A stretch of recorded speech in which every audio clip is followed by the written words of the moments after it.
him spent, like, even the scene where Trunks makes the bets with him, he was training with his dad, you know, and he literally, you know, was like, Goten ended up having to go with Gohan. You know, Goku wasn't there, I get it, I'll give him a pass, but you know, he was dead.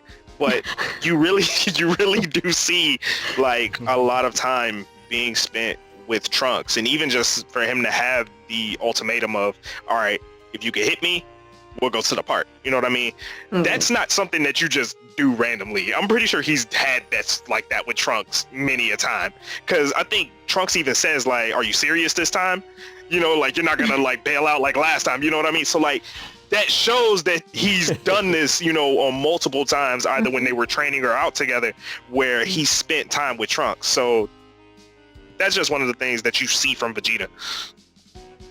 Right, yeah, and I go back to that with Goku and Chi-Chi's relationship, is the fact that even no matter how many times Goku is gone, they still love him no matter what when he comes around. And I think that's the same thing can be applied to Trunks. Before Vegeta even hugged him once, he thought so highly of his father. You see it all. He's father this, he's like, my dad this, my dad that. And that's why it meant so much when he's like, you know, Trunks, I haven't held you once since the day you were born. And he hugs him for the first time, just good stuff. So great. We can really tell that, I can tell among this panel that the Vegeta's character development and how it ties into what Bulma has really emotionally affected us all as Dragon Ball fans. Kat, go ahead and finish this off. Okay, so I have a lot of feelings because I love them so much that I had to get them tattooed on me permanently because I love them. Nice.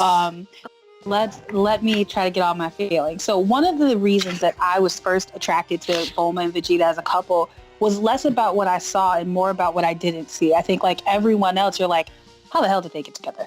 How? Please explain, like, how this ruthless killer, because they just immediately go from Vegeta touching down, and next thing you know, Bulma has a baby. It's Vegeta's, and he's gone in space. So you're like, what happened?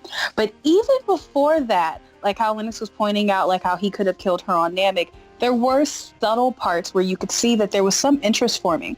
If you take it back to when they first got, you know, forget the ocean dub of you and that hot girl when they're on Namek, but canon, when Vegeta comes back, this is someone who we've seen so far, who's ruthless, doesn't like back talk, right? Nappa could never say what Bulma has said to him when they get down and they touch down back on Earth, where she's like, hey, homeboy, why don't you come stay with me and don't even, you know, think about touching me.